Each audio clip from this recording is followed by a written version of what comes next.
Hello everyone, myself Nikhil Raj Purohit and I welcomes you to our channel Physics by Nikhil Raj।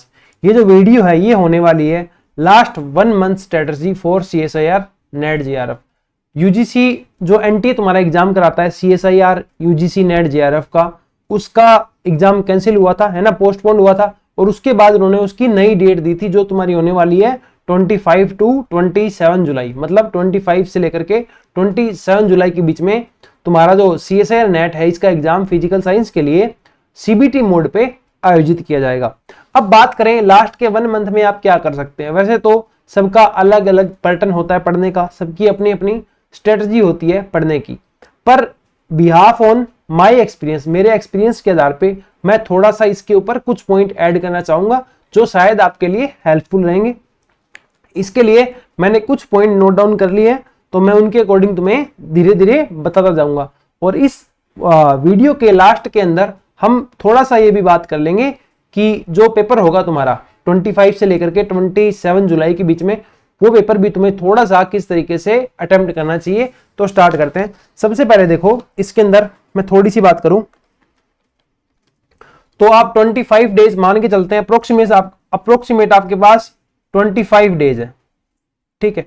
In 25 days से पहले, जैसे जो तुम्हारी exam date थी CSIR net exam की जो डेट थी तुम्हारी, उससे लगभग 2 दिन या 3 दिन पहले तुम्हारा एग्जाम कैंसिल हो गया था। तो ये माना जा सकता है कि तुम्हारी प्रिपरेशन उस टाइम तक कंप्लीट थी जितनी तुम एग्जाम में करके जाना चाहते थे।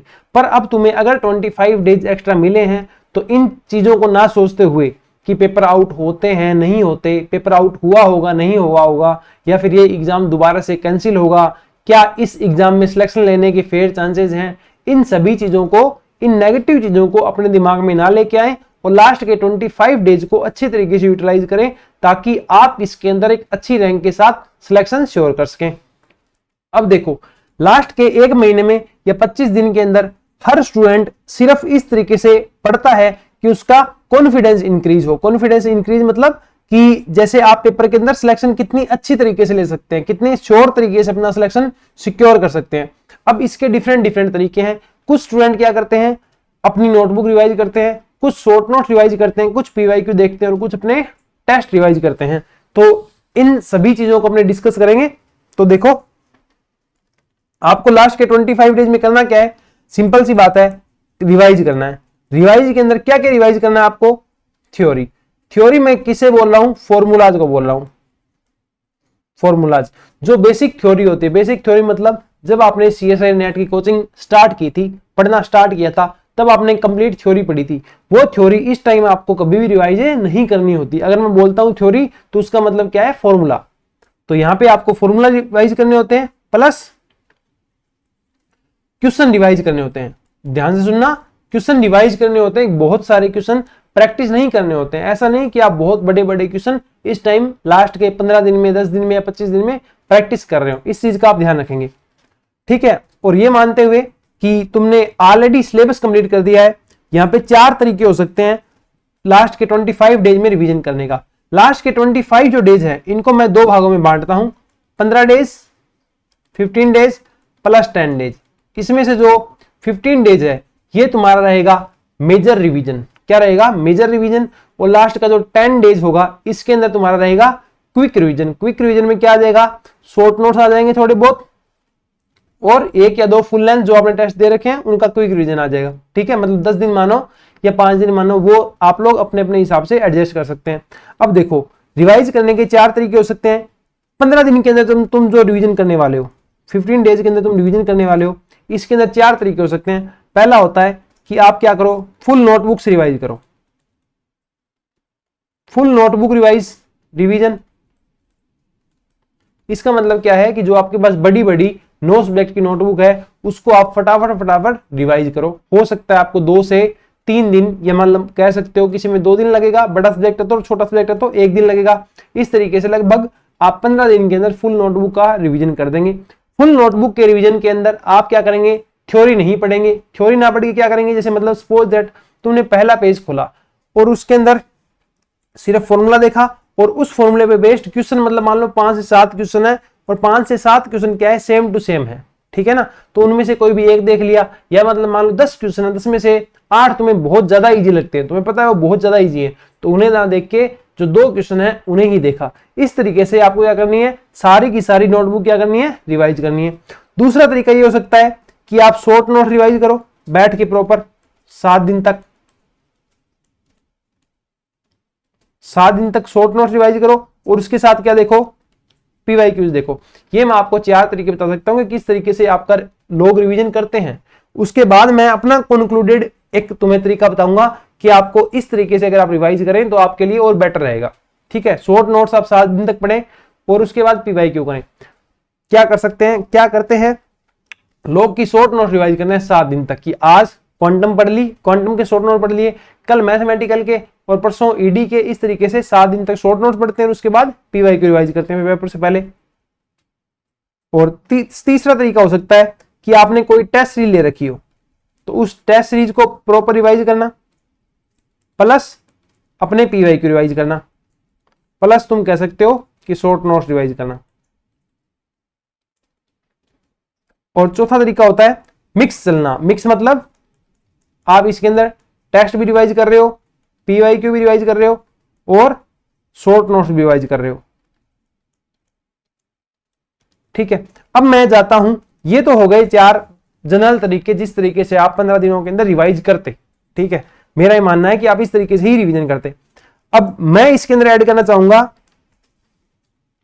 मेन पावर फॉर्मूला, कि मुझे लगता है आप लोगों को इस तरीके से रिवीजन करना चाहिए, या मैं जिस तरीके से करता था आपको अगर ये तरीका ठीक लगे आप इसे अपनी तैयारी के अंदर एक्सेप्ट कर सकते हैं, वरना सबके अपने अपनी धारणाएं हैं, अपने अपने ओपिनियन है, आप उस हिसाब से सोच सकते हैं। तो देखो मेन पावर फॉर्मूला क्या हो सकता है कि आप इन 15 दिनों के अंदर, मेरा ये मानना है कि आप जो नोट रिवीजन है वो किससे करें, फुल नोटबुक से करें, फुल नोटबुक से करें। फुल नोटबुक से रिवीजन करने का तरीका कि आपके पास आपने एक नोटबुक को उठाया और उसमें से पहले पेज पे गए, थ्योरी है उसको स्किप किया, क्योंकि जनरली थ्योरी आप इतनी बार पढ़ चुके हो कि वो सारी थ्योरी तुम्हें आती है, तो वहां से सिर्फ फॉर्मूले देखे और उससे रिलेटेड जो क्वेश्चन है, टफ क्वेश्चन जो लगे, तुम्हें लगे कि ये मेरे दिमाग से स्किप हो सकता है, तो आपने वो क्वेश्चन देख लिया। इस तरीके से करते करते आपने 9 की 9 नोटबुक कंप्लीट की। क्योंकि होता क्या है, देखो जब अपने शॉर्ट नोट्स रिवाइज करते हैं, या आप ये मान के चलते हो कि मैं कंटिन्यू 5 से 7 दिन तक शॉर्ट नोट्स ही पढ़ूंगा, तो आप इतने टाइम से फिजिक्स पढ़ते आ रहे हो और शॉर्ट नोट्स के अंदर सिर्फ आपने लिखे क्या है, फॉर्मूले लिखे हैं, और शॉर्ट नोट्स का प्रत्येक फॉर्मूला आपको याद होता है ना, शॉर्ट नोट्स का प्रत्येक फॉर्मूला आपको याद होता है। तो जब भी आप पढ़ने बैठते हो आपको ऐसा लगेगा कि ये तो मुझे आता है ना, प्रत्येक फॉर्मूले को देख के ऐसा लगेगा कि ये फॉर्मूला तो मुझे आता है। तो आप अपना जो शॉर्ट नोट्स है उनको आप अच्छी तरीके से पढ़ नहीं पाते। मुझे ऐसा लगता है कि आपका दिमाग जो है वो पूरा तरीके से एक्टिव नहीं हो पाता उस जगह। तो मेरा ही मानना है कि आपको शॉर्ट नोट्स जब 15 दिन बाद आप रिवीजन कर रहे हो तो उसके अंदर आपको शॉर्ट नोट्स पे बहुत ज्यादा टाइम इस तरीके से कि 7 के 7 दिन में शॉर्ट नोट्स पढ़ूंगा, आपको नहीं पढ़ने चाहिए। आपको क्या करना चाहिए, अपनी नोटबुक कंप्लीट करनी चाहिए। किस तरीके से, 15 दिनों का जो टाइम है, एक बड़ा जो रिवीजन करने जा रहे हैं उसके अंदर आपको 1 बाय 1 करके अपनी नोटबुक इस तरीके से कंप्लीट करनी चाहिए। ऐसे मानते हैं 9 के 9 सब्जेक्ट आप इस दिन तरीके से कंप्लीट करते हो। और इसके अंदर आप क्या कर सकते हैं, सुबह 1 से 1.5 घंटे और शाम से 1 से 1.5 घंटे, ये 2 टाइम ऐसे लगा सकते हैं जब आप क्या पढ़ रहे हो, शॉर्ट नोट्स पढ़ रहे हो। ठीक है, कि सुबह आप शॉर्ट नोट्स पढ़ें 1 से 1.5 घंटे और शाम को आप 1 से 1.5 घंटे क्या पढ़ें, शॉर्ट नोट्स पढ़ें। उसके अलावा जो बीच का पार्ट है पूरा का पूरा, उस टाइम क्या करें, अपनी नोटबुक से पढ़ें। जैसे कि मतलब मान लो बीच के टाइम में आपके पास 8 से 10 घंटे हैं, तो उसके अंदर हाफ टाइम तक आप नोटबुक पढ़ लें कि 4 से 5 घंटे लगभग आप नोटबुक को दें। उसके अलावा जो टाइम बच गया आपके पास, इसके अंदर आप क्या करें, पार्ट वाइज टेस्ट सीरीज, आपने कहीं ना कहीं टेस्ट सीरीज ज्वाइन कर रखी होगी, तो वहां आप पार्ट वाइज टेस्ट सीरीज देख सकते हैं। या पार्ट वाइज टेस्ट सीरीज देखने का मतलब आपने टेस्ट दे रखे हैं तो उन क्वेश्चनों को रिवाइज कर सकते हैं। ठीक है ना, लिखे नहीं, बहुत ज्यादा लिखे नहीं, लिखने में अपना टाइम वेस्ट ना करें। जितने ज्यादा क्वेश्चन आप देख सकते हैं उतने ज्यादा क्वेश्चन आप वहां से देखें। तो पार्ट वाइज टेस्ट सीरीज आप यहां रिवाइज कर सकते हैं। और इस बीच के टाइम के अंदर जब पार्ट वाइज टेस्ट सीरीज तुम्हारी खत्म हो जाती है तो नोटबुक के साथ साथ आप क्या कर सकते हैं, जो पीवाईक्यू है, पार्ट वाइज PYQs आप रिवाइज करें, पार्ट वाइज PYQ रिवाइज कौन से करने हैं? एक तो होते हैं बहुत इजी वाले, एक होते हैं बहुत टफ वाले। आपको कौन से रिवाइज करने हैं? मॉडरेट वाले, ठीक है। टफ वाले आएंगे तो एग्जाम में आप वैसे भी स्किप करके आओगे, इजी वाले आपको वैसे आते हैं जब आपने इतना पढ़ रखा है तो, ठीक है। तो मॉडरेट वाले PYQ आप वहां पे रिवाइज करें। तो यहां से आपको क्या कंप्लीट होगा? शॉर्ट नोट्स कंप्लीट हो जाएगा, नोटबुक कंप्लीट हो जाएगी, और जो टेस्ट दे रखे थे उनके पार्ट वाइज तुम्हारे कंप्लीट हो जाएंगे। इसके बाद अपने पास टाइम बचेगा लास्ट के 10 डेज। तो उन लास्ट के 10 डेज में आप क्या करें? उन लास्ट के 10 डेज में अब देखो आपने क्या कर लिया, सेपरेटली चीजें पढ़ ली, प्रत्येक सब्जेक्ट अलग तरीके से पढ़ लिया। अब लास्ट के 10 डेज में आपको क्या करना है? आपको मिक्स टेस्ट रिवाइज करने हैं। जो आपने टेस्ट ली थी उसके अंदर मिक्स टेस्ट होंगे या फिर फुल लेंथ टेस्ट होंगे। फुल लेंथ टेस्ट होंगे, उनका आपको क्या करना है? रिवीजन करना है। और इसी के साथ साथ सुबह और शाम वाला, एक तो मॉर्निंग और एक इवनिंग, इसके अंदर आप 1 से 1.5 घंटे डेली क्या पढ़ेंगे? शॉर्ट नोट्स पढ़ेंगे। मतलब शॉर्ट नोट्स को बहुत आपको लिमिटेड टाइम देना चाहिए। ऐसा नहीं होना चाहिए कि आप पूरे पूरे दिन बैठ के शॉर्ट नोट्स पढ़ते हो। अगर आप पूरा दिन बैठ के भी शॉर्ट नोट्स पढ़ोगे कंटिन्यू 5 दिन तक, 7 दिन तक, 10 दिन तक, तो मुझे लगता है आप डेली 2 से 3 घंटे ही शॉर्ट नोट्स पढ़ते हैं, बाकी आप टाइम पास ही करते हैं। मुझे ऐसा लगता है, क्योंकि मैं ये बात किस भी आप पे बोल रहा हूं कि जब मैं प्रिपरेशन करता था तो मेरे साथ अक्सर ऐसी चीजें होती थी और मेरे फ्रेंड सर्कल में भी ऐसी चीजें होती थी। तो मैं उस बिहाफ पे आपको ये चीजें कह रहा हूं, ठीक है। तो आपको शॉर्ट नोट्स रिवाइज करने हैं, सुबह और शाम को शॉर्ट नोट रिवाइज करने हैं, और पूरे दिन मिक्स टेस्ट सीरीज रिवाइज करनी है। फुल टेस्ट जो आपने दे रखे हैं उसको रिवाइज करना है। इसके अलावा आप थोड़े बहुत PYQ देख सकते हैं। PYQ के अंदर मॉडरेट क्वेश्चन होने चाहिए। अब आपको एक बात का यहाँ पे स्पेशल ध्यान रखना है, यहाँ आप पार्ट वाइज कुछ भी नहीं देखेंगे, पार्ट वाइज कुछ भी नहीं देखेंगे। पार्ट वाइज ना तो सब्जेक्ट देखेंगे और ना आप पार्ट वाइज टेस्ट देखेंगे। अब 1 से 2 टॉपिक यहां पे क्या होता है, कुछ टॉपिक आप स्किप करते हो, जैसे कि मतलब मान लो पोलराइजेशन हो गया, जो आपका वीक पार्ट है, पोलराइजेशन हो गया, या फिर कह दो लेजर हो गया, या फिर कह दो इलेक्ट्रॉनिक्स के अंदर आपने कोई टॉपिक स्किप कर रखा और आपको लगता हो कि ये मुझे अभी नहीं आता, बेसिक क्वांटम हो गई। ये कुछ टॉपिक ऐसे होते हैं जो बच्चे स्किप करते हैं, है ना। और सॉलिड के अंदर कुछ टॉपिक कह सकते हो तुम, थर्मोडायनेमिक्स कह सकते हो। तो ऐसे कुछ टॉपिक जो आपने स्किप कर रखे हो, जो आप जनरली नहीं पढ़ते हो और आपको लगे कि इनका बेसिक पार्ट मैं एंड टाइम में देखूंगा, तो आप लास्ट के 10 डेज के अंदर ये भी क्या कर सकते हैं? रिवाइज कर सकते हैं। और एक बात ध्यान रखें, जब भी आप कोई टेस्ट रिवाइज कर रहे हैं, PYQ रिवाइज कर रहे हैं, तो आप ये चीज ऑब्जर्व करना कि जब आप पूरा का पूरा पेपर लेके उसको रिवाइज करने बैठते हो कि ये क्वेश्चन हो गया, ये क्वेश्चन, इस तरीके से जब आपको रिवाइज करते हो तो आप उसके अंदर 3 घंटे से ज्यादा का टाइम लगाते हो। इंस्टेड ऑफ दिस, ऐसे रिवाइज करने की तुलना में आपको क्या करना चाहिए? उस टेस्ट या पेपर को क्या करो, आप उस टेस्ट या पेपर को एज ए पेपर ही लगा लो।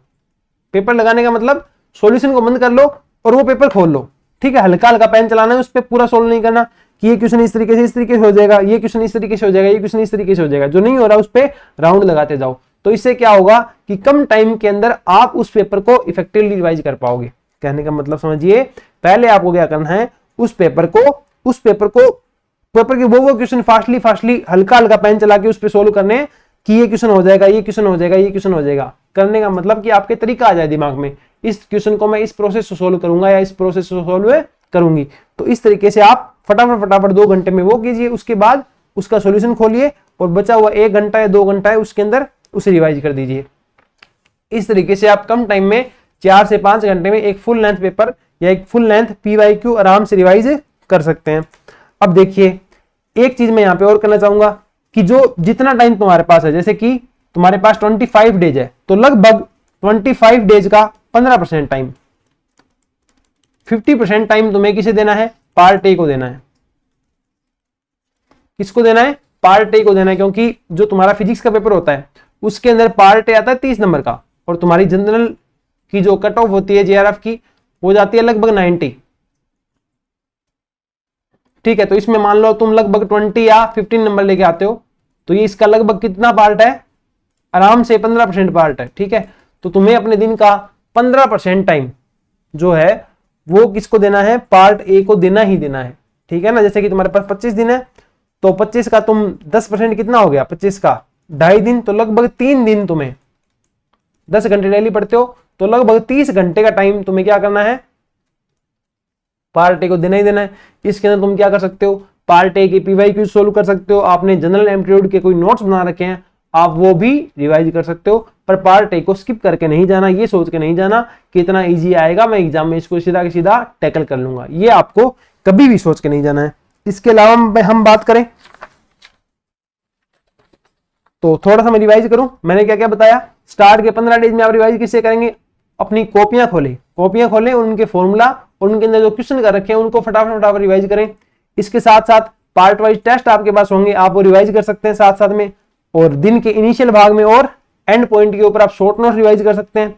दिन का 15% भाग या जो 25 दिन है इसका 15% भाग आपको पार्ट ए के लिए देना ही देना है।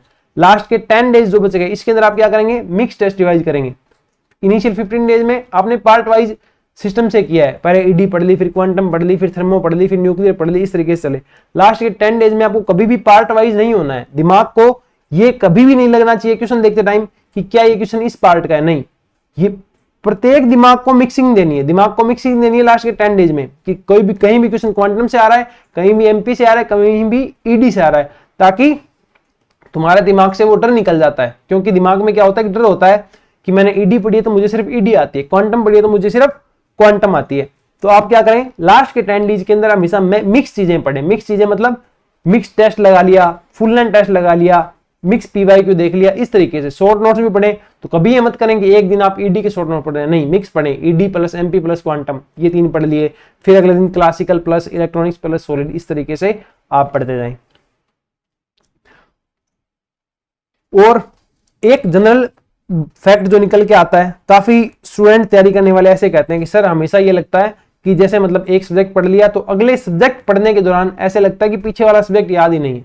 सीएसआई या नेट का एग्जाम जब भी आप देने जाएं या कोई भी एग्जाम देने जाएं तो हमेशा ये सोच के जाएं कि फिजिक्स के अंदर मुझे कुछ भी याद नहीं रहेगा, not even a single formula, मुझे सिंगल फॉर्मूला भी याद नहीं है, मुझे कुछ नहीं आता फिजिक्स के अंदर, उसके बाद भी मैं एग्जाम करेक्ट करूंगा।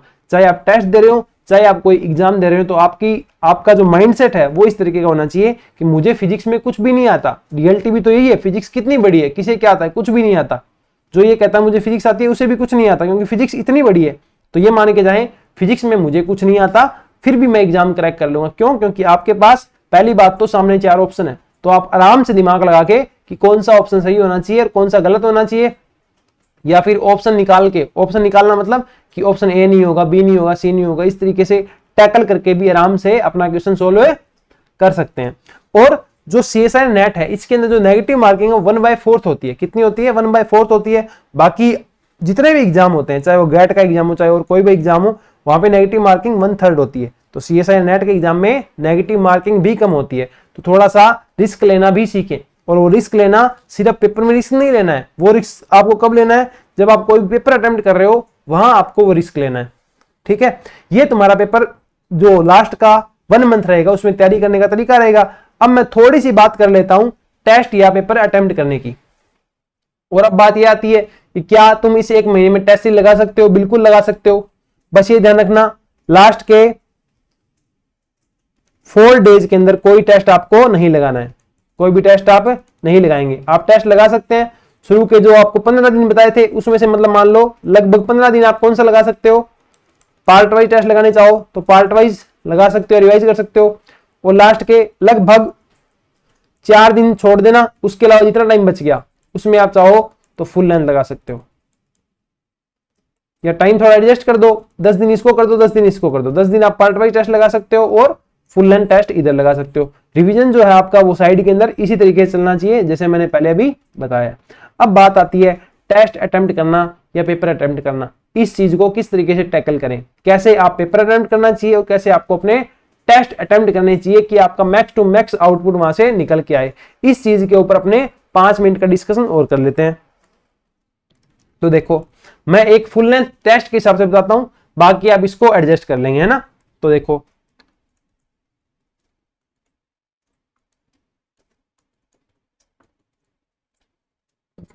फुल लेंथ पेपर होता है। पहली बात तो ये ट्राई करें कि जो भी तुम्हारा जब भी पेपर दो ठीक है, वो सुबह उठ के दो, ताकि खाली दिमाग से तुम पेपर दे पाओ। ये कभी ना सोचें कि मैं सुबह 3 से 4 घंटे या 5 घंटे पढ़ लूंगा, रिवाइज कर लूंगा, उसके बाद में पेपर दूंगा। नहीं, ट्राई करें हमेशा आप बिल्कुल फ्रेश माइंड से पेपर दें। इसके अंदर आपके पास है 3 आवर्स हैं, ठीक है, 200 मार्क्स का, मैक्सिमम मार्क्स आपके कितने हैं, 200 हैं। इसके अंदर आपके पास पार्ट ए है, पार्ट बी है, पार्ट सी है। पार्ट सी के अंदर 30 क्वेश्चन आएंगे, इसमें आएंगे 25, इसमें आएंगे 20, इसमें से आपको करना है 15, इसमें से आपको करने हैं 20 और इसमें से आपको करने हैं 20 क्वेश्चन। तो इसमें प्रत्येक क्वेश्चन होता है 2 मार्क्स का, 30 मार्क्स यहाँ होते हैं। इसमें होता है प्रत्येक क्वेश्चन 3.5 मार्क्स का, तो 70 मार्क्स यहाँ होते हैं। और इसमें होता है प्रत्येक क्वेश्चन 5 मार्क्स का, तो 100 मार्क्स आपके यहाँ होते हैं। तो ये आपके हो गए टोटल 200 मार्क्स। पेपर अटेम्प्ट कैसे करना चाहिए, पहले आपको यहाँ पर राउंड 1 और राउंड 2 इस तरीके से आपको पेपर अटेम्प्ट करना चाहिए। राउंड 1 के अंदर आप कौन सा, राउंड 1 आप कहां से स्टार्ट करें, राउंड 1 स्टार्ट करने के 2 तरीके हो सकते हैं। या तो आप पहले बी और सी करें, उसके बाद ए करें, या हो सकता है कि आप पहले क्या करें, ए करें और उसके बाद क्या करें, बी और सी करें। अब देखो, अटेम्प्ट करने राउंड 1 लगाते टाइम और अटेम्प्ट करते टाइम ये आप स्पेशल ध्यान रखना कि आपको किसी क्वेश्चन को बहुत ज्यादा टाइम नहीं देना है। जो क्वेश्चन आपसे सीधे सीधे बन रहा है, जो आपने कहीं पढ़ा हो या डायरेक्ट उसका फॉर्मूला आपको आता है, या मतलब मान लो आपने वो क्वेश्चन कहीं पीवाईक्यू में देख रखा है, वही क्वेश्चन आपको राउंड 1 के अंदर अटेम्प्ट करना है। और ओनली वही क्वेश्चन अटेम्प्ट करना है जिसके अंदर आप डैम श्योर हो कि ये होगा ही होगा। जहां आपको लगता है 2 ऑप्शन हो सकते हैं, ए और बी दोनों लग रहे हैं, या ऐसे लगता है कि ये थोड़ा थोड़ा याद आ रहा है पर श्योर नहीं हूं, तो उसको क्या करें, चेक के लिए, रीचेक के लिए तुम्हारे पास एक ऑप्शन होता है ना, जो साइन बने होते हैं, ब्लू रंग का बटन होता है, मतलब मार्क बोलते हैं उसको, मार्क फॉर रिव्यू। तो उस चीज से मार्क कर दीजिए।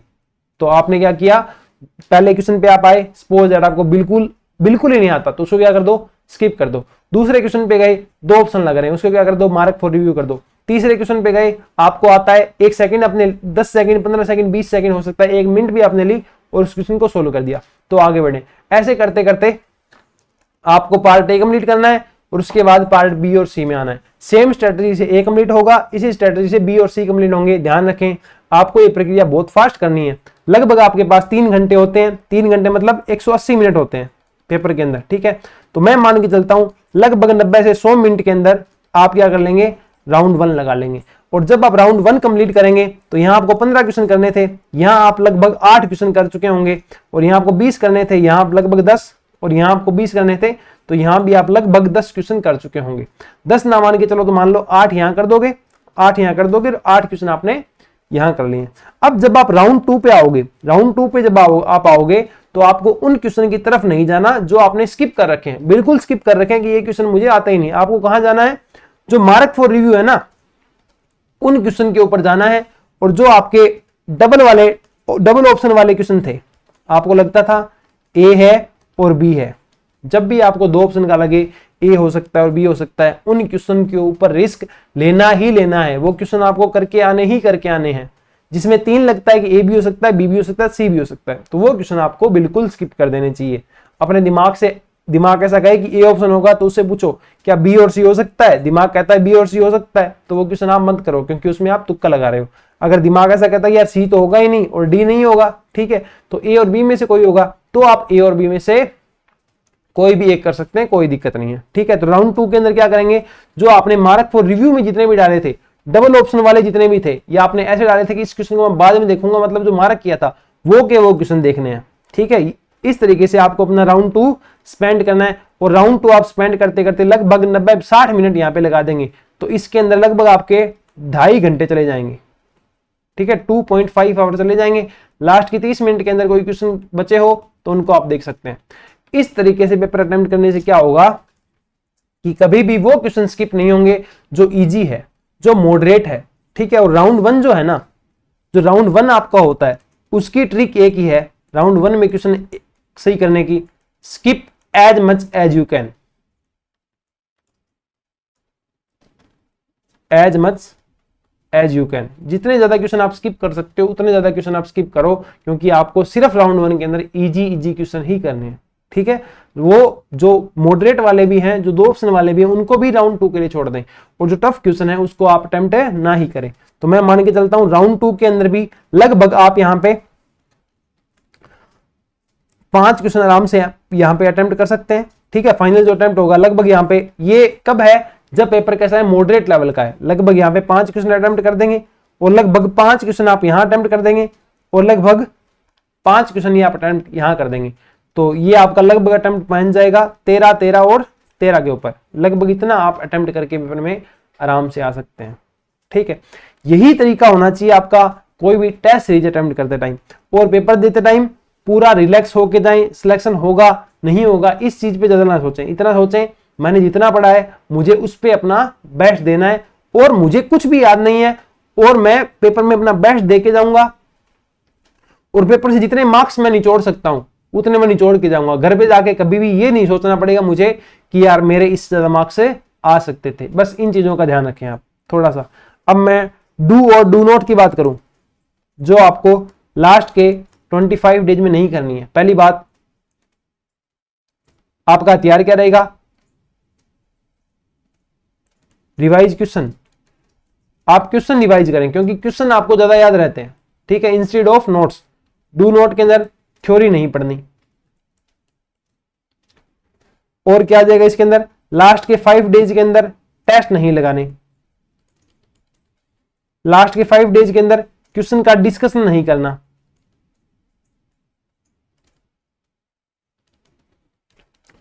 एक और क्या होता है कि इंटरेस्ट नहीं बन पाता है, जैसे 1 महीना और एक्सटेंड हो गया एग्जाम के लिए, तो उतना इंटरेस्ट जो है पेपर के लिए डेवलप नहीं हो पाता। तो आप क्या करें, ग्रुप बना करके तैयारी करें, 2 से 3 फ्रेंड का ग्रुप बनाएं। ठीक है, उसके अंदर आप डिस्कशन कर करके तैयारी करें। जब मैं तैयारी किया करता था तब भी मैं डिस्कशन के थ्रू ही तैयारी किया करता था, तो वो मेरे लिए काफी हेल्पफुल रहता था। वहां आप कॉन्टेक्ट में बने रहते हो कि इसने इतना कवर किया है, मैंने इतना कवर किया है, कैसे कैसे क्या क्या कवर करना है, थोड़ा सा स्कूल लाइफ जैसा इंटरेस्ट बना रहता है, तो वो आप जरूर करें।